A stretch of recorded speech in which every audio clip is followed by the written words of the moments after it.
Voilà mes amis, on va reprendre aujourd'hui notre cours de Zohar. J'espère que vous avez étudié attentivement et profondément tous les cours de Zohar qui ont été déjà donnés jusqu'à présent. Et on continue notre cours. Mikan ve ule ela, c'est-à-dire, j'explique d'après le commentaire, Mishem Elohim ashlishi ad sof parasha shel yom rishon, niskar chamesh pa'amim or. Le commentaire explique, le Matok Midvash explique qu'à partir du troisième nom Elohim, on a mentionné et on a expliqué dans les précédents cours ce qui se passait entre les différents noms Elohim. Il faut bien réécouter les cours précédents. Mais le nom Elohim est cité donc une troisième fois.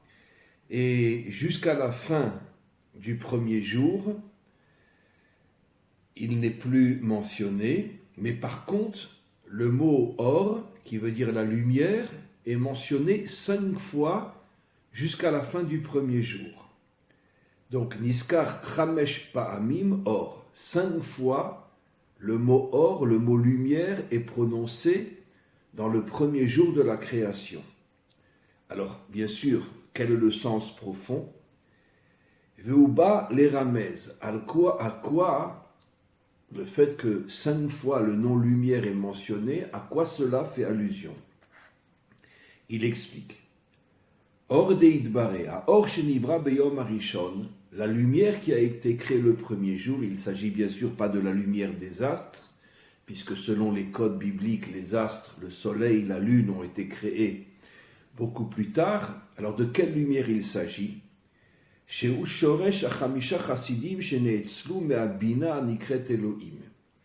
Il s'agit de la lumière qui provient de la sphira de la Bina. On a déjà expliqué dans les précédents cours que la racine de la création provient de la Bina. Comme on l'a déjà expliqué, je vais aller doucement parce que ce sont des notions extrêmement profondes. La Bina est une force divine qui est complètement au-dessus de ce monde. Mais d'une certaine manière, le monde d'en bas s'enracine dans le monde d'en haut. C'est-à-dire que d'une certaine manière, le projet divin est de connecter le monde d'en bas, le monde de la matière, avec ces forces qui sont complètement surnaturelles, qu'on pourrait, je n'aime pas trop l'expression, mais qu'on pourrait appeler des forces divines, donc des forces infinies. Et tout le but de la création était de connecter le monde de la matière, qui est un monde extrêmement limité, de le connecter avec la Bina, qui représente des forces divines illimitées, et de permettre à l'homme dans ce monde de se connecter à des forces qui sont complètement surnaturelles, et d'une certaine manière d'avoir un lien profond, authentique, avec le maître du monde, qui est dans son essence complètement illimité. Comme on l'a déjà expliqué dans d'autres cours, et je reviens sur cette notion, et on va le voir justement dans le texte que nous étudions aujourd'hui, la faute de Adam a déconnecté complètement le monde d'en bas du monde d'en haut. Et le monde d'en bas est tombé dans une sorte de prison naturelle, je fais allusion à la nature, où l'homme est extrêmement limité. Et comme j'ai déjà expliqué dans d'autres cours aussi, c'est que la vraie Torah, comme il est dit dans un verset, Hachem oz le amoïten, en oz la Torah, Dieu a voulu donner la puissance à son peuple. On parle justement de la puissance qui provient de la Bina. En oz et la Torah, la véritable puissance nous a été donnée par l'intermédiaire de la Torah. Malheureusement, toutes les fautes du Ham Israël, du peuple juif et de l'humanité tout entière, ont d'une certaine manière complètement falsifié la Torah, c'est ce que j'appelle moi aujourd'hui la religion, que ce soit la religion chrétienne, musulmane ou juive et d'autres religions. La religion, elle, n'a rien à voir avec la Torah. La religion, elle, au contraire, affaiblit les hommes et les maintiennent dans cette prison matérielle, peut-être encore beaucoup plus que la laïcité. Mais la véritable Torah, qui existe encore dans notre monde, comme on va le voir, mais qui n'existe qu'au niveau d'une extrême minorité d'hommes authentiques, cette vraie Torah est complètement cachée. Elle donne effectivement des forces surnaturelles à ceux qui ont le mérite de pouvoir se connecter à elle, mais il reste une toute petite minorité dans ce monde. Et donc tout le travail de l'homme authentique, c'est d'agir pour reconnecter le monde d'en bas au monde d'en haut, afin que se déversent dans le monde d'en bas des forces divines, des forces surnaturelles, qui permettront à l'homme de se libérer de toutes les limites du monde matériel. Je ne dis pas qu'il quittera le monde matériel, mais tout en étant dans le monde matériel, il recevra des forces qui lui permettront justement de pouvoir être au-dessus de toutes les tentations, de toutes les perversions qui sont dans ce monde. Parce qu'en vérité, quand je parle des limites de ce monde, je parle de quoi? Je parle justement de toutes les forces obscures qui nous font tomber dans ce monde, dans la débauche, dans la perversion, dans l'idolâtrie, dans toutes les fautes de ce monde. C'est ça la prison de ce monde. Et donc, Adam, conscient ou non, lorsqu'il a commis sa faute, que j'ai déjà expliqué d'une manière beaucoup plus profonde dans d'autres cours, lorsqu'il a commis sa faute, il nous a déconnectés de cette force divine qui provient de la Bina. Automatiquement, on n'avait plus aucune possibilité de tenir face à toutes les tentations, à toutes les séductions et à toutes les corruptions qui, comme un tsunami, sont venues s'emparer de l'humanité. Et dans sa grande majorité, l'humanité est complètement tombée à l'intérieur de ses forces. Et tout le but du Mashiach et de tous ceux qui de génération en génération préparent son chemin et préparent sa venue, le but ultime du Mashiach sera justement de reconnecter le monde d'en bas au monde d'en haut. Donc, je reviens maintenant à ce que dit le Zohar. Les 5 fois que le mot or est utilisé, est prononcé dans le premier jour, fait allusion aux lumières de la Bina. C'est-à-dire qu'au départ, jusqu'à la faute de Adam, Dieu voulait connecter le monde d'en bas au monde d'en haut. On continue. Kedeleahir el amalchut le toelet haolam. Le but était que la Bina se connecte à la Malchut. La Malchut, c'est le monde d'en bas, le monde matériel, mais c'est aussi la manière dont les hommes dirigent le monde d'en bas, puisque dans le mot Malchut, il y a le mot Meler qui veut dire un dirigeant. Et donc le but était de connecter les dirigeants qui dirigent le monde d'en bas et qui sont censés, on pourrait dire, apporter le meilleur à leur peuple. Le but était de connecter les dirigeants avec cette lumière divine de manière à ce qu'ils aient en eux on pourrait dire une grande connaissance et une grande action morale et spirituelle, de manière à ce que véritablement la direction du monde soit véritablement pour le bien des peuples. Mais malheureusement, comme on va le voir, depuis la faute de Adam, il y a eu une déconnexion totale et les dirigeants sont tombés plus encore que les peuples dans la corruption, dans la débauche et dans toutes les fautes, plus encore que les peuples. Donc le but était de connecter la Malchut à la Bina, ou Kshera'a Ama'atzil, mais lorsque Dieu a vu She'areshaim She'yavu la'olam, qu'un jour les Reshaim, j'aime pas trop la traduction, les corrompus, les débauchés, les idolâtres, tous les méchants de ce monde, qui vont d'une certaine manière prendre la direction de ce monde, tout ça bien sûr à cause de la faute de Adam, Yigremu al-yede avonotehem, et ils vont causer à cause de toutes leurs fautes, sheishletu achitzonim v'yinaku min hachamisha chasidim sheba malchut, et que d'une certaine manière ils vont tout faire pour détruire la connexion entre le monde divin et le monde matériel, puisque les Réchaïm, par définition, veulent complètement déconnecter notre monde du monde d'en haut. Lorsque Dieu a vu que cette lumière était en danger, parce que les Réchaïm feraient tout pour l'éliminer, en tout cas pour qu'il y ait une déconnexion totale, exactement comme quand on a la lumière à la maison et qu'on éteint l'interrupteur, et ben on est dans l'obscurité. Ben c'est exactement la même image.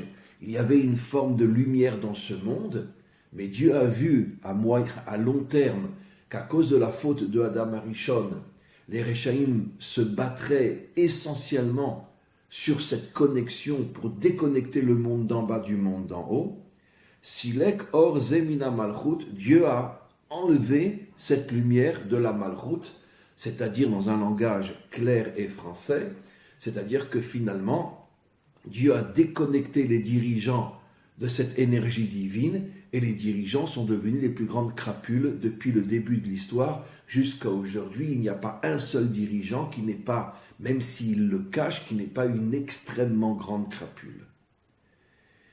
Et donc, où Dieu a caché cette lumière, puisque cette lumière va devenir ce que nos maîtres appellent le Or Aganouz, la lumière cachée, où il va la cacher?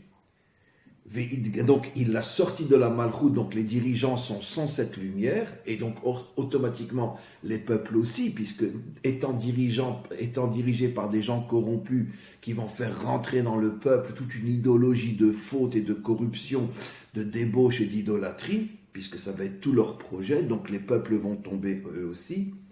Veidganiz, veichlil bebrit. Dieu a caché cette lumière dans le brit, dans l'alliance. Alors, le Brit fait aussi allusion à la partie de l'homme et de la femme qui permettent justement la procréation, d'avoir des enfants et de continuer le monde. Mais le mot Brit, dans le langage réel, veut dire l'alliance. Ça veut dire qu'il a caché, et je vais expliquer dans quelques instants, cette lumière dans l'endroit du corps qui est censé représenter l'alliance entre l'homme et Dieu. Shehu Yesod, et ce Brit correspond à l'attribut divin qu'on appelle le Yesod, les fondations. Je vais expliquer dans quelques instants. Ahu de al Beshoshana, et le Brit, c'est lui qui est censé reconstruire la rose, comme on l'expliquait dans les cours précédents, fait allusion à la Malchut.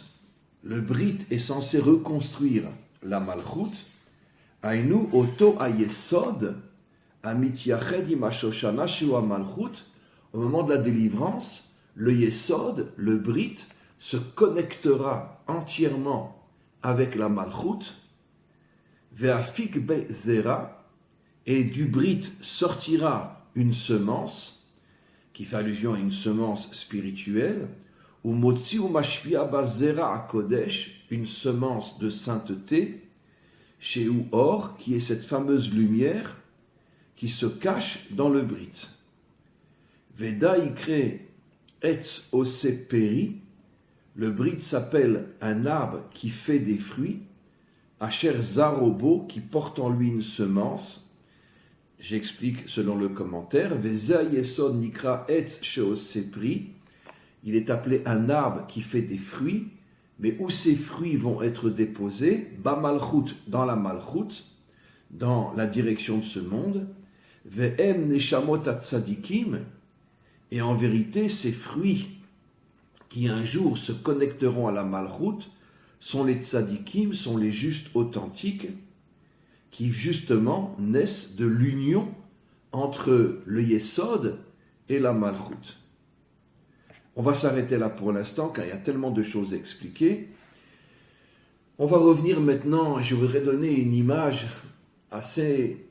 on pourrait dire une image très convaincante de ce que signifie l'union entre le Brit et la Malchut.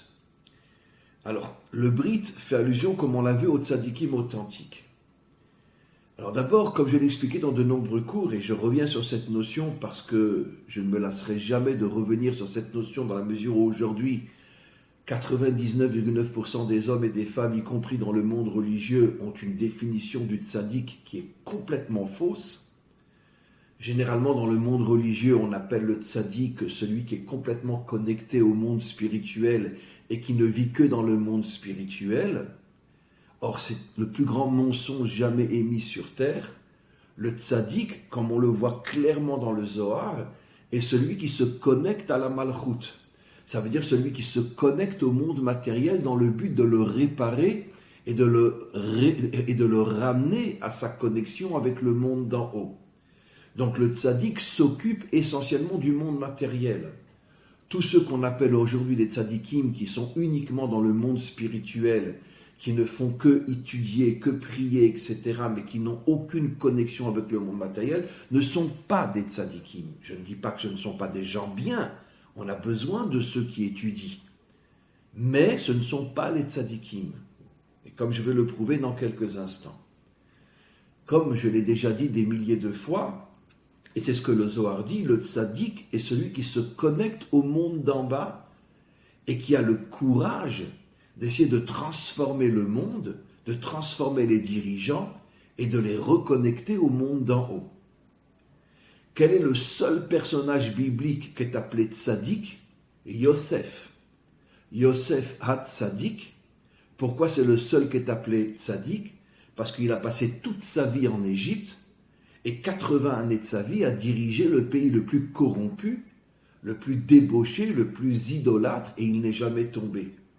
Et toute sa vie, il a œuvré pour essayer d'améliorer la situation de l'Égypte en ayant une direction propre, morale, et connectée au maître du monde, comme il est dit souvent dans les versets au sujet de Yosef, « Ve'Hashem imo », Dieu était avec lui, Dieu était avec lui. Donc on voit que c'est absolument impensable, même qu'aujourd'hui 99,9% des rabbinim le disent, mais ils sont tous dans une erreur inimaginable. Le tzaddik, c'est pas celui qui ne vit que dans le monde spirituel. Le tzaddik est celui qui est rempli de spiritualité, d'une spiritualité authentique.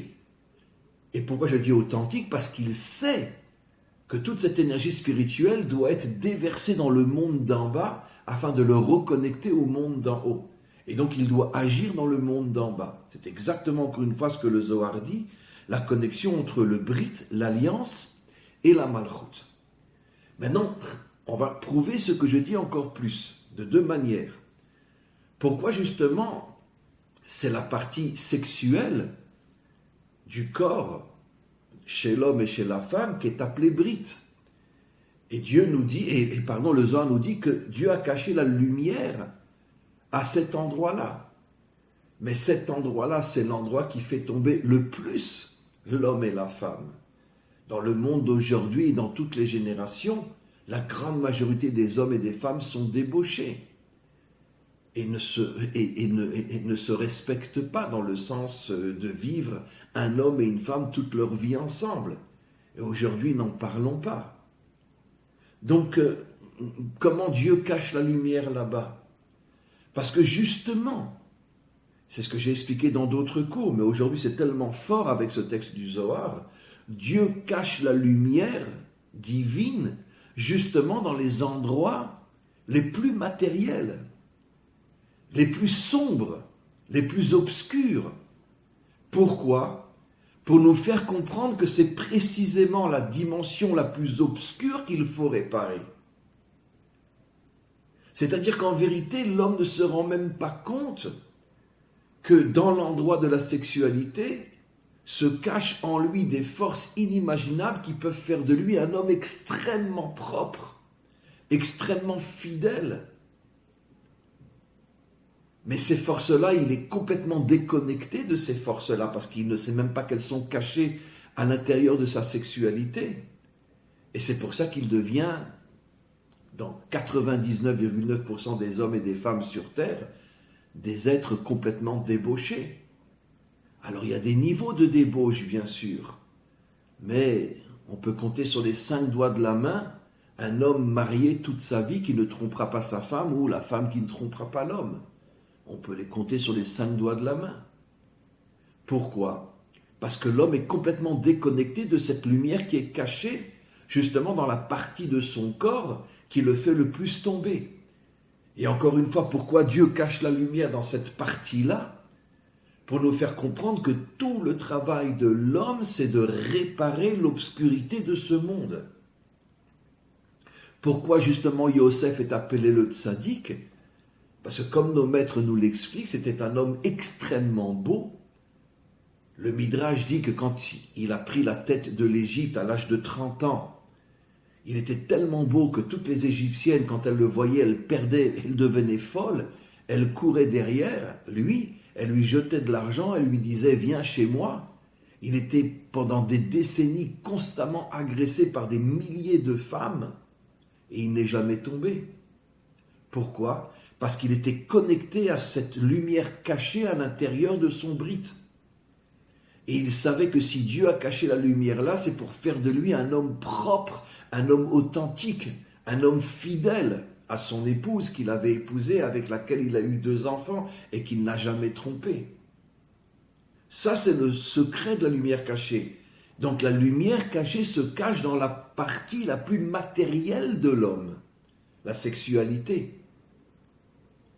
Et encore une fois, je me répète, le message est de nous faire comprendre que l'homme n'a été créé que pour réparer et pour illuminer les parties les plus sombres de ce monde. C'est ça la responsabilité de l'homme. Et seulement celui qui arrive justement à faire briller cette lumière dans les dimensions les plus obscures de ce monde, seulement lui s'appelle tzaddik. Mais jamais un homme qui est complètement dans un monde spirituel peut être appelé tzaddik, puisqu'il n'a aucune tentation, il n'a aucune séduction, il n'a aucun lien avec tout le monde de la corruption et de la débauche. Et donc comment peut-on l'appeler tzaddik ? Il est d'ailleurs même fort possible que s'il sortait de son monde illusoire et rentrait dans le monde réel, peut-être qu'il tomberait tout de suite. Parce qu'il ne s'est jamais préparé à tenir tête à toutes les tentations et toutes les séductions de ce monde. Et donc en aucun cas on peut l'appeler un tzaddik. Le tzaddik est celui qui est dans ce monde et qui ne tombe pas. Alors, je reviens encore une fois à ce que le Zohar dit, que finalement, quand Dieu s'est aperçu, à cause de la faute de Adam, que le monde allait être rempli de réchaïm, de gens corrompus dans tous les aspects de l'existence, et que ces gens-là, pour pouvoir s'accaparer le monde, feraient tout pour déconnecter le monde de la Bina, alors qu'est-ce qu'a fait Dieu ? Normalement, celui qui ne comprend rien aurait dit, il a repris sa lumière et il l'a ramené en haut. C'est exactement le contraire. Dieu a fait exactement le contraire. Il a pris sa lumière et il l'a cachée dans la sexualité. Comme pour dire, je sais que 99,9% des hommes et des femmes vont tomber, mais si j'en trouve un, si j'en trouve 2, si j'en trouve 3 dans chaque génération, qui sont dans ce monde et qui ne tombent pas, ceux-là sont les graines qui amèneront la délivrance finale. Je n'en ai pas besoin de 1000, j'en ai pas besoin de 10 000. Je sais très bien que c'est une illusion totale, se dit Dieu à lui-même, mais si dans chaque génération j'ai une poignée d'hommes qui sont dans ce monde et qui ne tombent pas, ceux-là sont les graines de la délivrance finale. Comme dit le Zohar, ils mettent leurs fruits dans la malchoute. Ça veut dire ils préparent, ils mettent leurs semences dans la malchoute, qu'il faut comprendre, ils mettent leur lumière dans la malchoute, et au fur et à mesure, avec le temps, ils arriveront à réparer la malchoute et à la reconnecter à la bina. Ce qui veut dire que, pour conclure, après on va continuer un petit peu, pour conclure, on comprend que finalement, et je l'ai expliqué aussi avec notre grand ami Eliaou Bokhara dans les cours sur le Likutei Moharam, on en a fait 1 ou 2 cours qui parlent aussi de la sexualité, Rabbi Nachman nous explique lui aussi, il vient bien sûr longtemps après le Zohar, mais évidemment il se réfère au Zohar, que finalement, on pourrait dire que le travail moral et spirituel le plus important de l'homme, qui dépasse tous les autres, c'est être dans ce monde et ne pas tomber dans la débauche. Or ça, c'est une chose que 99,9% des hommes n'arrivent pas à surmonter. Qu'ils soient laïcs, qu'ils aient une kippa sur la tête, s'ils sont dans ce monde, ils tombent. Ça ne change rien. C'est pour ça que nos maîtres nous disent, moi j'ai parlé de 2-3, mais j'ai un petit peu exagéré, que dans chaque génération, il n'y a que 36 justes authentiques. 36 justes authentiques. Et encore une fois, ça veut dire des gens qu'on ne connaît pas, qui sont dans ce monde, qui vivent, etc., mais qui ont un couple inimaginablement bien construit, et qu'il y a une fidélité et un amour profond dans le couple, qu'aucune séduction dans le monde ne pourra casser. C'est ça les 36 justes qui sont dans ce monde, dans chaque génération. Nos maîtres osent dire qu'il n'y en a pas plus que 36 justes dans chaque génération. C'est-à-dire, on pourrait dire, la lumière du couple. C'est là-bas que la lumière de la Bina est cachée. Et ce sont ces 36 justes qui préparent la délivrance finale. Ce qui veut dire que pour chacun d'entre nous, on doit comprendre qu'à partir du moment où dans ce domaine, on n'est pas quelqu'un qui est véritablement connecté à la Bina, même si on mange kasher, même si on fait Shabbat, même si on a une kippa ou un chapeau sur la tête, on n'a rien de plus que le plus grand des laïcs. Parce que c'est dans ce domaine que Dieu nous éprouve. Et si dans ce domaine, tu n'es pas un homme propre, alors tout ton habit, c'est uniquement un déguisement. Que tu sois un curé, un prêtre, un rabbin, peu importe. Alors évidemment, il y a différents niveaux de chute.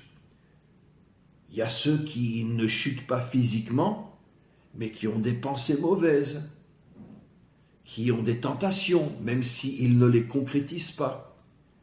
Et vous savez ce que nos maîtres osent dire? C'est dans le Talmud, dans Masechet Yoma, que celui qui a des pensées sexuelles négatives, c'est plus grave encore que celui qui fait un acte sexuel interdit. J'avoue franchement que j'ai du mal à comprendre ce que disent nos maîtres. Et si un homme fait un acte sexuel interdit, comment peut-on dire que celui qui ne le fait pas, mais qui a constamment des pensées négatives, sexuelles négatives, comment celui-là serait pire encore que celui qui agit? Comment c'est possible? Alors, j'ai vu une fois un commentaire extraordinaire qui explique, parce que celui qui faute, il est fort possible qu'il va se rendre compte de l'erreur inimaginable qu'il a fait, surtout s'il a une femme qu'il aime, ou un homme ou un mari qui l'aime, etc. Et peut-être qu'après cette faute, il fera une véritable teshuva. Mais par contre, celui qui ne faute pas, physiquement, n'est pas vraiment dérangé par toutes ces pensées. Et elles peuvent l'accompagner pendant des années et des années et des années. Et donc automatiquement, il est rempli de pensées négatives. Et il ne fait pas teshuva. Il ne revient pas. Puisqu'il dit, de toute façon, moi, j'ai pas fauté, hein, j'ai rien fait. Oh, les pensées, c'est pas grave, ce ne sont que des pensées. Et finalement, nos maîtres nous disent que celui qui, pendant des années, a des pensées sexuelles négatives est pire que celui qui a fauté. Alors, bien sûr, je ne pense pas qu'ils font allusion à celui qui faute tous les jours et qui ne fait pas de tchouva. Mais je pense qu'ils font allusion à celui qui peut-être a fauté une fois ou deux, puis après il s'est repris en main, il a dit c'est fini, je suis une crapule, j'arrête, c'est fini. Lui au moins il revient. Mais celui qui, on pourrait dire, se justifie en disant mais moi j'ai touché personne, hein, mais par contre tu es rempli de pensées négatives, ben, tu es pire que celui qui a fauté une fois ou deux et qui est revenu. Donc on voit que la pensée, disent nos maîtres, est pire que l'action, si elle t'accompagne tout le temps. Donc on peut comprendre que même dans le monde religieux, et arrêtons de jouer à l'autruche et nous mettre la tête sous la terre et de dire tout va bien, c'est évident que dans le monde religieux, dans tous les mondes religieux, il y a énormément d'hommes qui ont ces pensées-là, même s'ils n'iront pas jusqu'à l'action.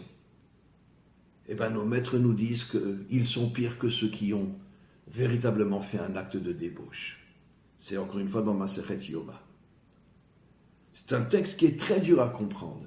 Je l'ai un petit peu expliqué, mais c'est vraiment un texte extraordinaire.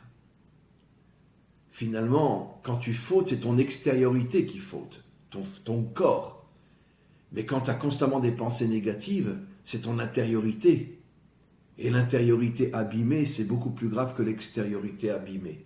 Voilà ce que nos maîtres osent dire. Donc c'est pour ça qu'ils disent que dans chaque génération, il n'y a que 36 justes authentiques.